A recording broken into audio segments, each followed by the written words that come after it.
Mobile screens are small, so apps often use iconography to convey meaning. They are also full of images and other visual content that might not be obvious and that is inaccessible to people with impaired vision. To keep users informed, use Tooltips. Just wrap your content with a Tooltip widget and provide a message.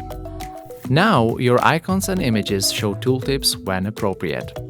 For example, when the user taps through the UI or when they long press on it. Tooltip exports the message into semantics, so screen readers will be able to vocalize them. You can customize your tooltips with vertical offset, height, and more.